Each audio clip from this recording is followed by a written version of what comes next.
मेरा मालिक मालकिन को खुश नहीं कर पाता था। मालकिन मुझे इशारे से कमरे में बुलाती, मुझे शर्म आती थी। एक रात मालकिन मेरे पास आकर सो गई। मैंने बीवी समझकर मालकिन के साथ पूरी रात। मेरी मालकिन बहुत खूबसूरत और कम उम्र लड़की जैसी थी। शुरू शुरू में तो मुझे बहुत शर्म आती थी और कोई बात ना करता था। मैं नजरें झुकाकर काम से काम रखता था। मालकिन से ज़्यादा बोलता भी ना था। मालकिन भी मुझसे दूर दूर रहती थी। लेकिन पता नहीं मालकिन को क्या हुआ, एक रात मालकिन ने मुझे कमरे में बुलाया और कहने लगी, आज तबीयत कुछ सही नहीं लग रही है। अगर आज की रात तुम इधर सोना चाहो तो सो सकते हो। लेकिन जैसे ही मैं मालकिन के कमरे में सोया, मालकिन ने तो लाइट बंद करते ही मेरे साथ। मुझे कुछ समझ ना आया मालकिन मेरे साथ ऐसा क्यों कर रही हैं। मेरे होश उड़ गए। जो उस रात मालकिन ने मेरा नाम अमन है। मैं नौकरी की तलाश में इधर उधर फिर रहा था, लेकिन हमारे गांव में कहीं नौकरी नहीं मिल रही थी। एक दिन मेरे दोस्त ने मुझे कहा कि दिल्ली में मेरे मामा रहते हैं, वहाँ पर वह तुम्हें नौकरी लगवा देंगे। मैं ज़्यादा पढ़ा लिखा भी ना था, मैं 10वीं पास था। मुझे नौकरी की तलाश थी। मैं अपने दोस्त के मामा के घर गया। उसके मामा ने मेरी एक घर में नौकरी लगवा दी। जब मैं उस घर में गया तो मालिक ने मुझसे कुछ नहीं पूछा। उसने मुझे एक कागज़ दिया और कहा, इस एड्रेस पर चले जाओ। जो एड्रेस मुझे मालिक ने दिया था वह किसी डॉक्टर का था और कहने लगा कि ये डॉक्टर मेरा दोस्त है, वह तुम्हारे कुछ टेस्ट कर देगा। अगर वह टेस्ट तो ठीक निकले तो मैं तुम्हें नौकरी दे दूंगा, वरना नहीं। मालिक की बात सुनकर मैं हैरान रह गया। मालिक मेरे कैसे टेस्ट कर रहे थे?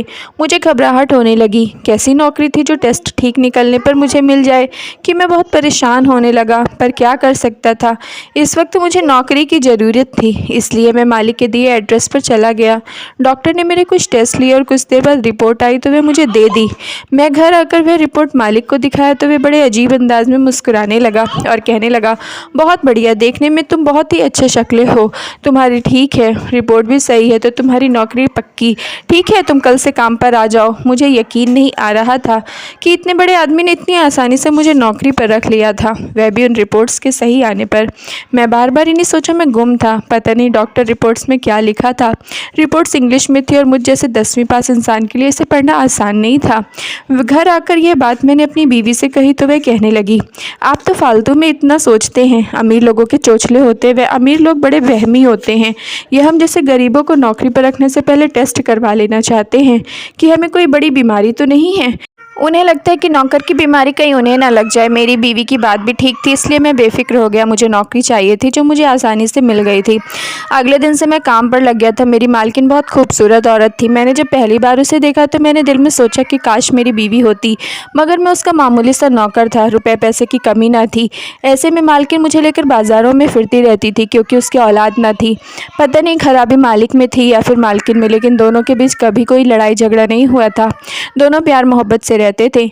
एक दिन मालिक का पुराना नौकर घर आया तो मुझे मुबारकबाद देकर कहने लगा, मुबारक हो, तुम टेस्ट में कामयाब हो गए। लेकिन याद रखना, मालिक बड़ी जल्दी नौकर बदल लेता है। यह सुनकर मैं घबरा गया और सोचने लगा कि इतनी जल्दी नौकर बदलने के पीछे क्या वजह हो सकती थी। पुराने नौकर ने मुझे डरा दिया था। मैं बार बार यही सोचे जा रहा था, अगर मुझे भी मालिक ने नौकरी से निकाल दिया तो मेरा क्या होगा। बहुत मुश्किल से तो मुझे नौकरी मिली थी, अब अगर यह भी हाथ से चली गई तो मैं क्या करूँगा। इसलिए मैं मालिक और मालकिन को हर तरह से खुश रखने की कोशिश करता था। मेरा मालिक ज़्यादा वक्त घर से बाहर रहता था, इसलिए मैं मालकिन के काम ही करता था। मालकिन को पूरी तरीके से बोतल में उतारना चाहता था और यही हुआ। मालकिन मुझ पर बहुत काफ़ी मेहरबान थी। एक दिन उसने मुझे अपने कमरे में बुलाया और कहा, तुम जवान आदमी हो, साफ़ सफाई का ख्याल रखा करो। मुझे नौकर भी ऐसा पसंद है जो मालिक की तरह सजा रहे। यह कहकर मालकिन ने मुझे कई नोट पकड़ा दिया और कहा, यह सैलरी के अलावा पैसे हैं, इसे सिर्फ खुद पर खर्च करना। मालकिन की बात सुनकर मैं खुश हो गया और मैं बीवी को कुछ बताए बिना ही अगले दिन एक पार्लर चला गया और ख़ुद को काफ़ी सजा लिया और मैंने बहुत सारी ख़रीदारी करी, नए कपड़े लिए। अगले दिन मैं मालकिन के घर में गया तो मालकिन मुझे देखकर हैरान हो गई। उन्होंने मुस्कुराकर कहा, आज तुम बहुत अच्छे लग रहे हो, हमेशा ऐसे ही रहना। अपनी तारीफ़ किसको अच्छी नहीं लगती, इसीलिए मैं शर्मा गया। मेरी शादी को 5 साल हो गए थे, मगर मेरी बीवी मालकिन की तरह खूबसूरत नहीं थी और ना ही उसकी तरह फैशन करती थी। इसलिए मैं भी अपनी बीवी की तरफ से लापरवाह हो गया था। बीवी पति के लिए सजे तो पति को भी अच्छा लगता है, मगर बीवी में ऐसी कोई बात नहीं थी। शादी के दूसरे साल हमारा एक बेटा हुआ, लेकिन 3-4 महीने के बाद उसे तेज़ बुखार हुआ और वह मर गया। तब से मेरी बीवी उसके गम में हर वक्त रोती रहती थी, मगर मैं मर्द था, मेरी कुछ ज़रूरत थी। मैं चाहता था कि हमारा एक और बच्चा हो।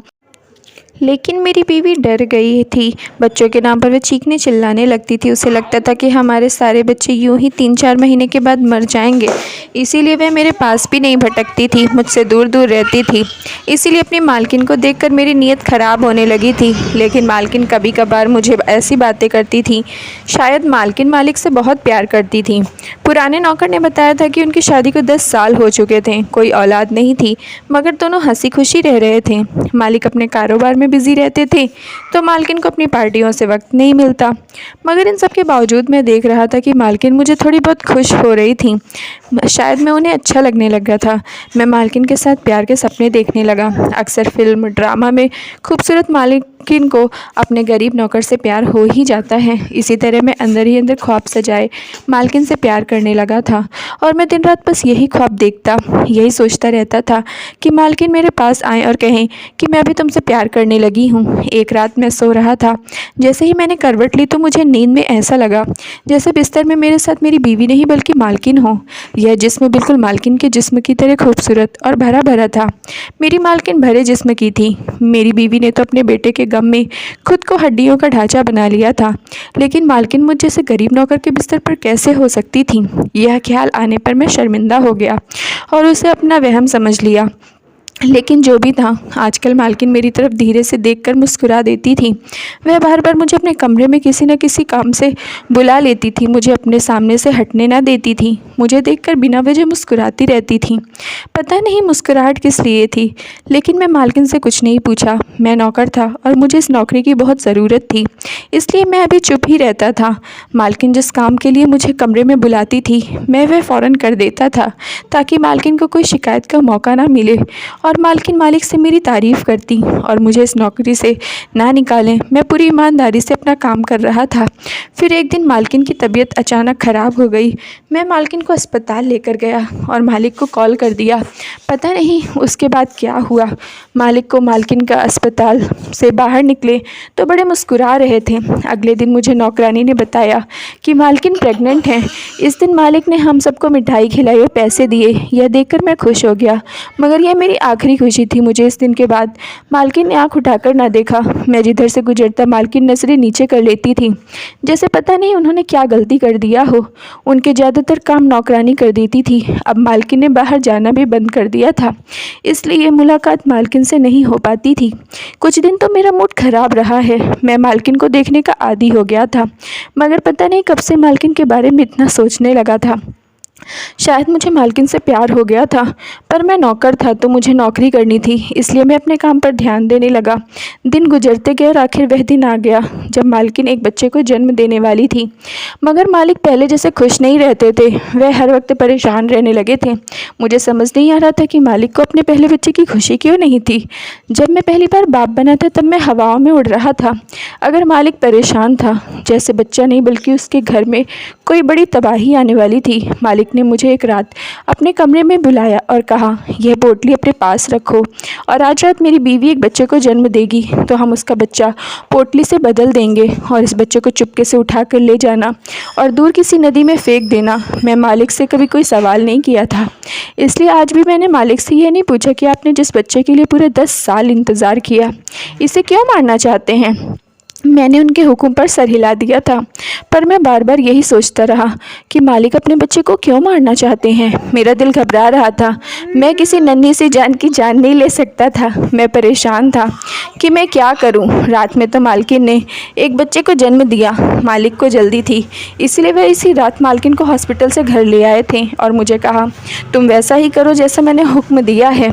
जब मालकिन ने बच्चे को जन्म दिया तो मैं चुपके से उनके कमरे में गया। मालकिन ने आंखें बंद की हुई थी। मैंने उन्हें गौर से देखा। अभी भी मालकिन खूबसूरत थी।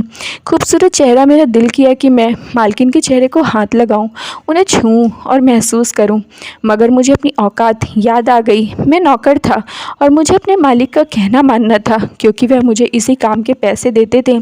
मैं चुपके से मालकिन के पास गया और मालिक की दी हुई पोटली रखकर बच्चा उठा लिया, मगर मालकिन जग गई। वह मुझे देखकर मुस्कुराने लगी, वैसे ही जैसे वह मुझे पहले मुस्कुरा कर देखती थी। मैंने बच्चे को बाहों में छाप लिया। मालकिन ने बच्चे को मेरी बाहों में देख लिया था। वह कहने लगी, तुम इसे मारना चाहते हो। मैं खामोश हो गया। मालकिन ने फिर मुझसे कहा, तुम यह सब अपने मालिक के कहने पर कर रहे हो क्या। मैंने अपना सर हिला दिया। मालकिन ने मेरी तरफ देखा और कहा, यह आदमी बहुत एहसान फरामोश है। मैं तुम्हारे बिस्तर में उसके कहने पर गई थी, मगर अब यह आदमी मुकर गया है। अब इसे यह बच्चा नहीं चाहिए। अपना नाम सुनकर मैं चौंक गया। मेरे बिस्तर में? और आप आज इस बच्चे को इसीलिए मारना चाहता है क्योंकि वह इस बच्चे का बाप नहीं है। लेकिन तुम क्यों मारना चाहते हो? तुम तो इस बच्चे के बाप हो। यह सुनकर मैं हक्का बक्का रह गया। मैं मामूली नौकर इस बच्चे का बाप कैसे हो सकता था? मैंने मालकिन से कहा, आप झूठ बोल रही हैं। आप अपने बच्चे को बचाना चाहती हैं, इसीलिए आपने मुझे इस बच्चे का बाप बना दिया कि मैं इसे जिंदा छोड़ दूं। मैं मामूली सा नौकर हूं।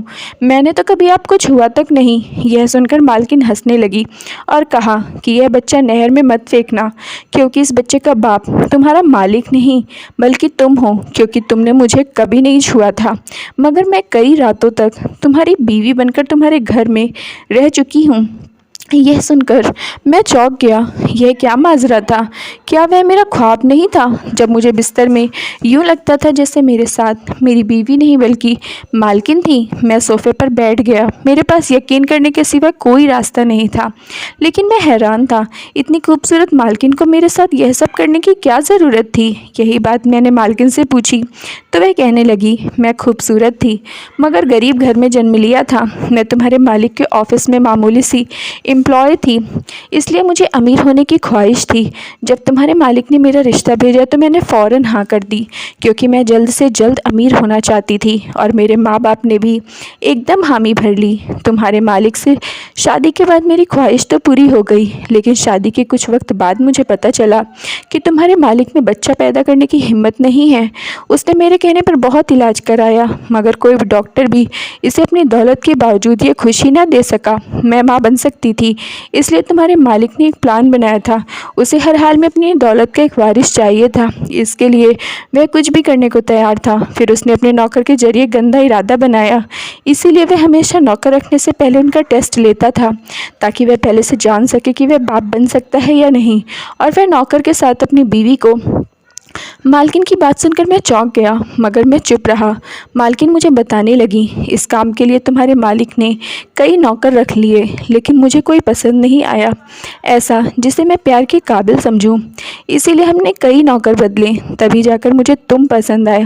तुम वह पहले बंदे थे जो मुझे पहली नज़र में अच्छे लगे। तुम्हारा टेस्ट ठीक निकला तो तुम्हारे मालिक ने तुम्हें नौकर रख लिया। यह सुनकर मैं मालकिन की तरफ देखा और पूछा, आप मेरे पास कब आती थीं? यह सुनकर मालकिन हंसी और कहा, तुम्हारे मालिक ने इतना अच्छा प्लान बनाया कि किसी को कोई शक नहीं हुआ। यहाँ तक कि तुम्हें भी इस बात का एहसास नहीं हुआ कि तुम अपनी बीवी के साथ नहीं बल्कि मेरे साथ होते थे। तब मालकिन ने मुझे सारी बात बताई। मालकिन को रात के अंधेरे में मेरे कमरे में भेज देता था, खुद मेरी बीवी को बेहोश करके दूसरे कमरे में छुपा देता था और घर का पहरा देता था, ताकि यह बात किसी को पता नहीं चले। जब तक मैं प्रेग्नेंट नहीं हुई वह मुझे तुम्हारे पास भेजता रहा और किसी को पता चलने से पहले सुबह धीरे से मुझे घर वापस ले जाता था। कुछ दिनों बाद वह अपने प्लान में कामयाब हो गया, क्योंकि डॉक्टर ने मुझे चेकअप करके बताया कि मैं माँ बनने वाली हूँ। वह बहुत खुश था, क्योंकि उसने डॉक्टर की बात को झूठा कर दिया था। वह सबको खुशी खुशी बता रहा था कि वह बाप बनने वाला है, मगर मालकिन की बात सुनकर हैरान और परेशान था। कोई मर्द अपनी बीवी को किसी नौकर के पास कैसे भेज सकता था? कोई इतना कैसे गिर सकता था? मगर मैं यह बात मालकिन से पूछ सकता था और ना ही मालिक से, मगर उन दोनों ने ही मुझे पैसे देकर अपना खिलौना बना लिया था। यह बात मुझे अच्छी नहीं लगी थी, मगर मालकिन अपनी बातों में बिज़ी थी। इसे एहसास भी नहीं हुआ था कि मैं इस वक्त क्या सोच रहा था।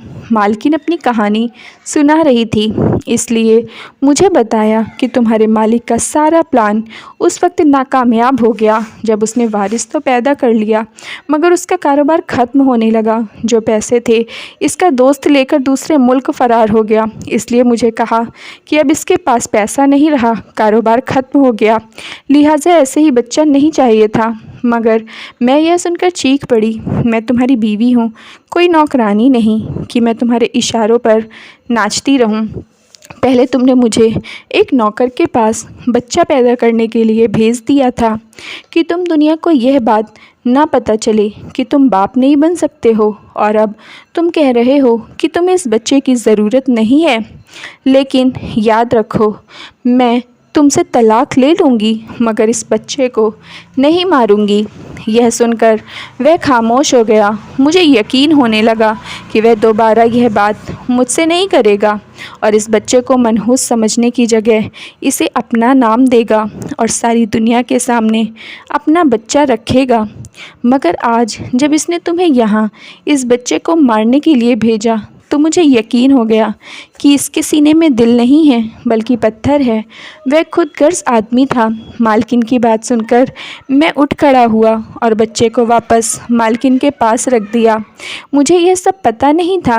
अगर मुझे पता होता तो मैं ऐसा ना करता। यह मेरा बच्चा है, इसीलिए नहीं बल्कि मुझे इससे फ़र्क नहीं पड़ता कि यह किसी और का बच्चा होता, तब भी मैं इसे नहर में कभी ना फेंकता।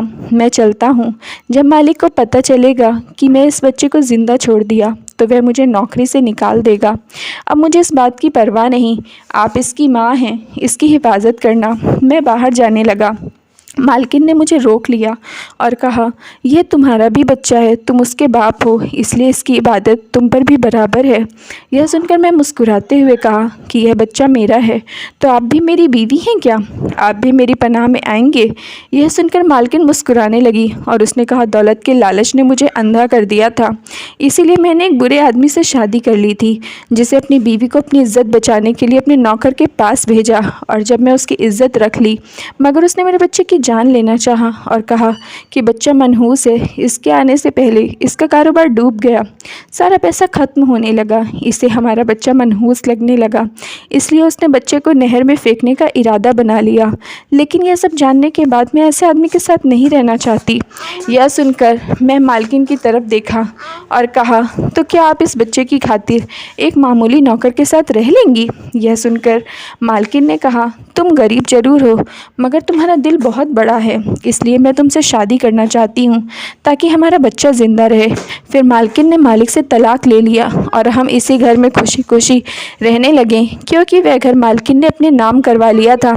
और जब यह बात मेरी बीवी को पता चली तो मेरी बीवी मुझे छोड़कर अपने मायके हमेशा के लिए चली गई और मुझे तलाक का नोटिस भिजवा दिया।